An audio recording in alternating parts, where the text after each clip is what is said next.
Hi, everybody, and welcome to a new episode of May I Interrupt? My name is Craig Norman, and I'm here along with my co-host, Dr. Jason Jedlicka, to bring to you some interesting conversation. I would like to say at times we can be a bit irreverent in the way that we are talking, and I think because of the guests that we have tonight, we're probably going to be very irreverent. It's possible, times. Yes, it is possible. Our guest is Abe van der Worp. Abe is here in Las Vegas where we're at. He's visiting from the Netherlands. We're going to have Abe talk a little bit about his background, but Abe not only has been playing a big role over the last 15 years or whatever on the educational committee of the Global Specialty Lens Symposium. Is it 15 years? I think so. Somewhere. You invited me. You should know. Yeah. I forget. It's probably like that. Something like I forget. That. Yeah. And he's done some really interesting things in publishing of newsletters that come out on a monthly and quarterly basis that keep us up to date on many things that are happening within the contact lens field. Abe, thank you very much for coming. Thanks for having me. Thanks for being here. We appreciate it. So, Abe, would you mind telling the audience just a little bit about your background? I'm background? A little bit. Yeah. We only have 25 minutes. I was born on a farm. Yeah. And what did you spend most of your time doing? Nothing much. Well, I mean, I'm Dutch. My dad had a dairy farm making Gouda cheese, so that's a good starting point. But, well, now I'm in the Netherlands. You have a different school for opticians, so I first did that. It's a 4-year course, actually.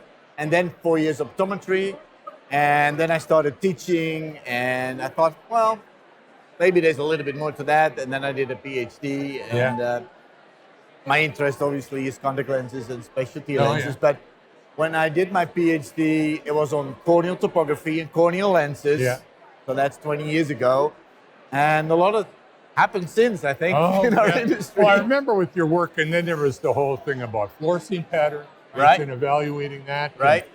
And so that was some very interesting doing anti-clot staining. I mean, nobody talks about that stuff anymore. Not anymore. By the time I was finished, there was Sclerals, basically. Solved all that. Yeah. But, you did write one of the first practical texts on scleral lenses as well. Well, yesterday was the 12th anniversary of that. Nice. Yeah. Guided scleral lens fitting. And there was nothing. Craig, there was absolutely nothing, and actually you and I sat together, and I had, I think, the idea, and you, with your company you were working for at the time, were willing to help me out sponsoring that, and my specific words to you were, "If I'm going to make you famous." It was just the right person at the right time, especially, or the wrong person at the right time, but no, the timing was perfect, and wonderful. There was nothing. Work. All I did is just went to all of the gurus around the world, from Australia to the UK, Ken Pullum, the Vissers in the Netherlands, Ezekiel in Perth, and I asked them, "What are you doing? How do you do it?" But they all had their own opinions. Right. So my sole role was to bring that together and find some common ground and say, "Well, listen, can we at least agree on this portion that we?" And they said, "Yeah." And then that's the book. So here's one of the things I'm curious, and I think our audience might be as well, is that can you give us the latest published numbers of hard copy and, of course, the downloaded PDF? Yeah. I'm to be honest, I don't keep track the last couple of years because it's been 12 years. There was a newer version in 2005, but still that is a little bit outdated now. But I think there were 40 or 50,000 printed copies, and there must be 60, 70,000 downloads from the Pacific University website, so crazy numbers. Right, so 100,000. We had no idea, that was going to happen. I remember you used to kid that there were more of that text published and downloaded than there was scleral lens wearers. Yeah, that's great. And the other funny thing is, I think it's in 8 or 10 languages. I don't know, but not in Dutch. So that's pretty interesting as well. But, so you've done what? You have 2 editions? Yeah.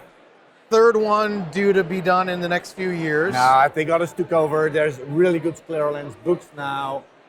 Melissa Barnett has one with Lynette Jones and some others.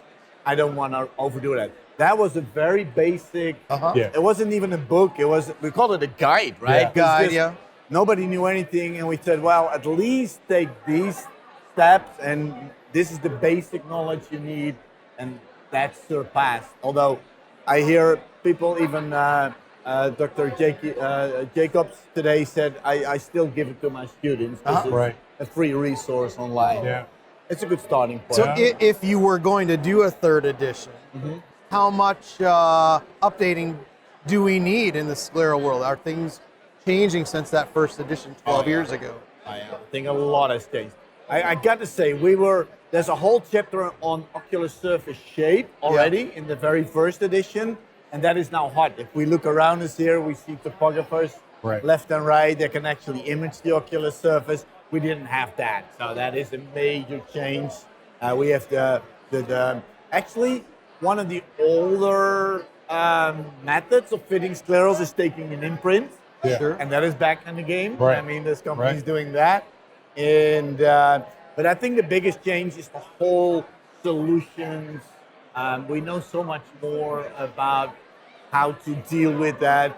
The fogging, we had no idea what was happening there. And I think we've solved most of the research-wise.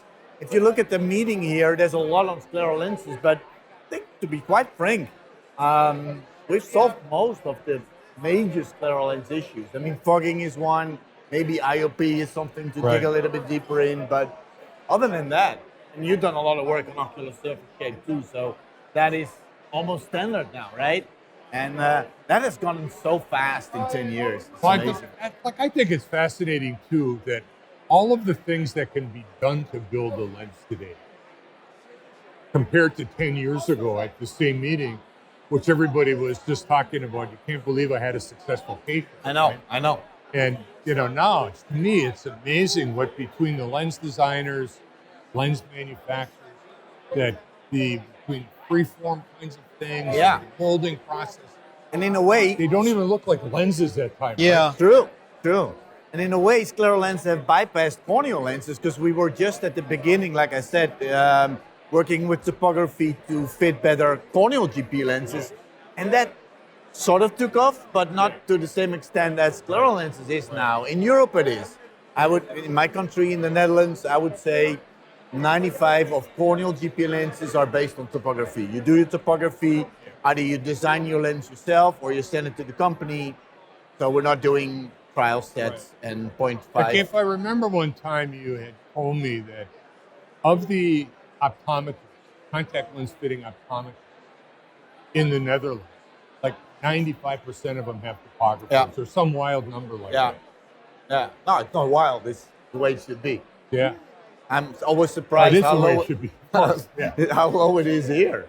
Yeah, I know. Yeah, I mean, it's just- firstly, it's And I told him a lecture, I think today, I think if there is a future for corneal GPs, it's got to be topography driven and based. And I think there is a future, but that we need to invest. And they're really good instruments. They're not that expensive anymore.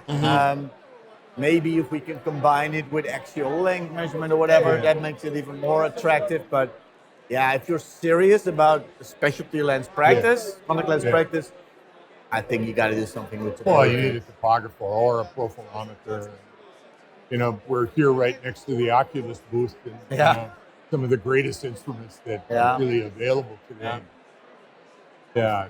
So that's very, very cool.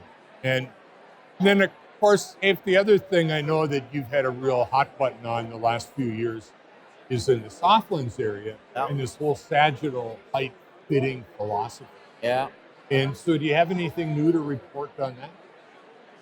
I think the topic is getting hotter as we are going to put more kids into myopia lenses. I'm looking across the booth here to one of the companies. And we don't really understand soft lens fitting, funny enough. We have all the emphasis on sclerals now and maybe on corneal GPs. But what is happening with a soft lens on the eye? We know there's virtually no correlation between central case and the way a soft lens behaves on the eye. So we should forget about that. And then the question, of course, becomes, what is the alternative? And I think sagittal height is certainly not going to It's not the magic bullet. It's not going to answer all of our questions.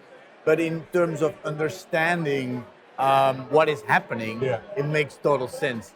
If you have the ocular surface, a soft lens is always steeper. And it's going to bend and it's going to flex. Sure. And if you know that gap, it's almost like fitting a scleral lens. And most of the knowledge that we know about soft lens fitting, we have actually from scleral lens fitting. If you have a complex optics, maybe with wavefront aberrometry, maybe a myopia lens, multifocal lenses, if that lens is going to flex on the eye, what it's going to do to the optics? Yeah. And the other thing is a lens that doesn't fit very well decenters. Again, with myopia lenses, for sure. Big thing. Sure. So we got to understand more about what we're actually doing when we fit a lens. We know from the bell curve of eyes, 80% of the eyes, top of the bell curve, we can fit with our standard lenses. Yeah. But on the left and the right of that bell curve, for sure. 20%. And we have a lot of dropouts. I'm not saying all the dropouts come from lenses that don't fit, but to me, it's clear that it's part of the puzzle. So let me ask this. Why, in your opinion, hasn't there been a real uptake of this? That's a very good question. That's a good one. Because it all makes sense. Yeah. If you're actually going to fit the lens rather than fit the patient into the lens, right. It's the other way around. Right. Fit right. the lens to the patient. Right. And again, for standard eyes, I think we're doing fine. It's about finding normal eyes. I call it finding Nemos, normal eyes measured ocular surface. You have a normal eye, fit a normal lens. It's cheaper, it's better, daily disposable. But if you're on the right or the left side of that spectrum, we have a company in the Netherlands that makes a monthly disposable silicone hydrogel lens based on topography with tangents and everything, just like a scleral lens. It's an extreme, I'm wearing them, it's an extremely comfortable lens. Yeah. I'm wearing daily disposables too. I can't feel the difference, which is pretty amazing for a lens that is a little bit thicker and all that. So I think that's the future, and I think we're just missing a big chunk of what we could do. And I'm not saying soft specialty lenses is the new Sclerals, as the guy who wrote the Scleral lens book, but I think there is potential there. We'll see. Like, I'm quite interested, that, one of the companies in Europe is Mark Envy, right? Yeah. That's done a great job. Yeah. It appears that they're going to be entering the U.S. Okay. That they were recently purchased by a U.S. company. Okay. And so whether that's going to impact the specialty software. Are you aware of Mark Envy? Yeah. They have some interesting products that are different than what we have in the States, so I think they'll have a space to grow into. Yeah. So in retrospect, that was a foolish question since I sat through a lecture on Mark Envy with you yesterday. Yesterday. I didn't want to let the cat out of the bag in case you were trying to keep that on the QT, that's all. I thought I would address it before you said, Craig, we were together yesterday watching this. Oh, I wouldn't embarrass you. Well, yeah, I guess I would, but I wouldn't have embarrassed you in that moment. So there is a lot of interest. Yeah. Look at soft lens for carotid conus. They're popping up left and right now. There's a whole list now. Yeah. So, like Sclerals, that took a little while, and then it boomed. I know. I'm just hoping that something like that will happen with specialty soft lenses too. It should be part of this community that we're in right now. Well, in fact, I think the specialty soft lenses might have had a bigger kick into the public use if it wasn't. They started to hit their stride at the same time, particularly in keratoconus, as sclerals. Yeah. As the design started coming out for soft lenses, sclerals hit at the same time. So, tell us a little bit about the newsletter stuff. The newsletter. I read it monthly. It's fantastic. I get the big, thank you. Data dump on what's happening. So, well, you know how it is as an eye care practitioner. You're busy, and you don't have the time. But most people don't even have access to the full papers, right? It's behind the wall. Some is open access, some is not. Can't afford the reprints because they are. It's $25. Yeah, it's crazy. It's crazy. So what I do, I try to follow everything, try to read everything, make little summaries, and then I link to the original article. Yeah. Again, if it's behind the wall, I can't do anything about it. If I have a choice, but it links to the abstract. Right, it links to the abstract, and if you really want to get into it, you can buy it or whatever. If I have the choice for an open access article, I would link to that. But it's so yeah. I just I handpick I know. every Oh, month. you're doing a good job. couple It's of interesting. lectures. It really is. It's very interesting. Oh, thanks a lot. And then It's so very that's very the- well read. Yeah. I mean, a lot of people from all over the world send me questions or whatever. Like yeah. So it's I really enjoy doing that. Yeah, yeah. It's a lot of fun. Yeah. So that is now in year what? 2007 I started, I think. Yeah. Wow. Hey, and you were part of that too. I was in a lecture of his. I think it was a GPLI thing in somewhere in maybe it was in New Mexico Yeah. or so. You were talking New about Mexico. newsletters. Yeah. Butter newsletter. that? Right. Butter newsletter. yeah. I know. Yeah. Yeah. Actually, Jason was probably at that meeting as well. Possible. New Mexico, remember it?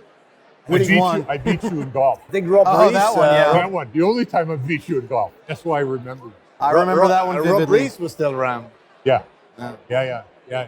Exactly. And then, so that primarily focuses on GPs, right? Yeah. And And I got Sclerals one on and- soft. On software. No, Yeah. But that doesn't come out monthly. It comes out Quarterly, correct. Yeah. Maybe I was just thinking about it and talking to my sponsor.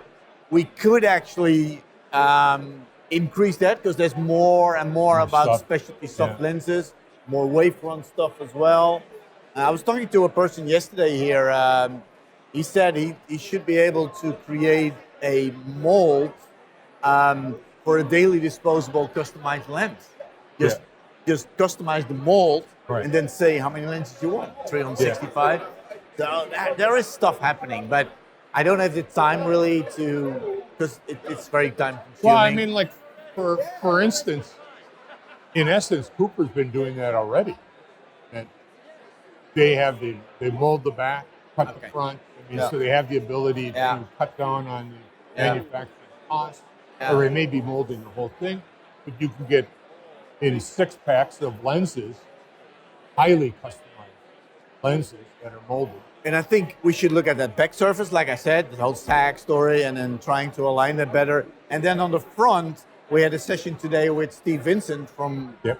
QUT, Australia, and they're working on measuring individual aberrations of a kid's eye and then applying specific optics, and then we can put that on the Right. front. So there's a Wow. lot of stuff that we Wow. can gain. Yeah. So pretty excited about that. Yeah. You can hear. Very cool. So are you doing anything in presbyopia? Not really, but it is a little bit part of that discussion where, one, with complex optics, what is happening to the lens if you put it on the eye? Decentration is a big thing, so it ties in a little bit with that. But as a presbyope myself, I can tell it's a tough issue, Definitely. tough not to crack with lenses. So I like to say the definition of presbyopia is your vision sucks the rest of your life. right, yeah, yeah. That's And you true. only understand that when you're a presbyope. When you're there. Right? You can think about it philosophically, and intellectually. Yeah. But it's nothing like waking up some morning with somebody else's eyes. Right. For that, I hope we're going to come up with something, but I don't. For the other things we talked about, I get really excited, but for presbyopia, I'm not sure. I mean, there's got to be something, but right now, I don't see anything specific coming up soon. It feels like for all the effort that's gone into it for all the years, we've made so little progress. I know. Where with all these other things, you feel like in a short period of time, we've come a long way. So it's a little With the discouraging. other things, we have a choice to do it or not, but with presbyopia, it's really tough. Well, and you can rest assured. Do you have any solutions? No, Do you see anything coming? Anything in the pipeline? I see people putting effort into it, but I can't foresee the day when it's out there in the real public sphere. You know, it just seems like it's still a long ways away. Well, you can only imagine how many millions of dollars industry has spent chasing ideas to see if they would work. Right. Yeah. Right. So that's. And well, I sure hope so, though. But the kind of like that last horizon to get a handle on. But it's been exactly to your point that way for almost as long as I've been in this field. Yeah. Yeah. And you know that, right, from previous meetings when you were in charge, and still with the education committee, we put down a program, and then there's this big blank, presbyopia. Yeah. I mean, and Ed Bennett, he was on the program, he filled it. Oh yeah, I know. But right now we're like, what are you going to fill it with? You can talk about surgical options and the drops now, and then tie in the contact lens options. We have a good session actually now that sort of tries to do its best to come up with. It's not your Benjamin Franklin bifocal or something. But that's for me, that's the hardest part of the program, to get good speakers on presbyopia. And here's the thing. I go back to what you just said, is I wonder if the ophthalmology side of our field is going to leapfrog us. Okay. With the pharmaceutical and the surgical options. Well, I think that's a valid point. I think if you're going to talk about one area where there has been some decent progress, it's in multifocal IOLs or EDOF. Definitely. They seem to be working much better than they did 10 or 20 years ago. Yeah. And but maybe that's reality. Maybe we should just if that works. Speaking from the correction of presbyopia, that sounds great. Yeah. Yeah. As 3 contact lens guys, we wish that we had our fingers in that a little bit. Yeah, that's true. Well, unless, of course, the designer over here's got an AOL up the sleeve. Well, no. But, I think a lot of that is an IOL. It's in the eye. It doesn't move. Yep. It's not tear layer dependent. Don't have one? Dry eye has a little You don't impact have on another vision, mouse? but not like wearing a contact lens. No movement. And no movement. Yeah. So, it's a different situation. Even as you look at a contact lens delivering a similar optical experience, it has far less outside influences that negatively impact it than the IOL does. So, So no solution for that one. No, it would be nice that the, I keep wondering, and it's just The only thing the planets don't align properly. That's the problem. Yeah. The only positive thing that we may have coming now is the wavefront thing, that we better understand the optics of the eye individually again, and then apply a lens to that, something like that. There's something to gain there. But if you can clean up the visual system there you go. to 2012 quality, Right. and then you throw a multifocal on and only degrade it to 2020, I can live with that. Yeah. But if I'm only 2020 and now you're degrading it to 2030, that's a struggle. Exactly. But right now, what we do is we throw on a lens with spherical aberration correction that I may have maybe that already. So it's you're actually correcting it, but you're not adding anything. Right. Yeah. You got to know where you are to know where you're going. So in that arena, there is some room for improvement. You are just the most unique person in our field, I think. Oh, in more ways than one, by the way. Well, no, but for real. But like how you come to be the person who seemingly pulls everything together for our industry and gives it back to us in a way that is concise. I mean, digestible, right? It's so much fun to think about how, like, if I have a question about something, I know I can call Afe and he'll give me some info. Exactly. And I don't know who's going to do this for you when you decide. You guys were going to take a big piss out of me and give me a hard time, and now I'm getting this. Oh, no. You don't have to worry about it because it hasn't gone through the editing process yet. Right. Where we have a picture of you already still taken. We're going to stick around and we're going to do the whole interview over again after you leave. Exactly. And then just drop in Afe. That's more like it. Exactly. So, Jason, we're going to wrap up. Do you have any last question at all for Afe? Is there anything that we haven't covered that's out there that you know of that we should be keeping an eye open for, so to speak? No, the only thing that I sometimes think and you and I, we like the technical side of things. Let's not forget about the health side of things. Mm-hmm. We had 155 posters submitted. Yeah. I think 60 or 70 on sclerals, 50 on myopia, I know.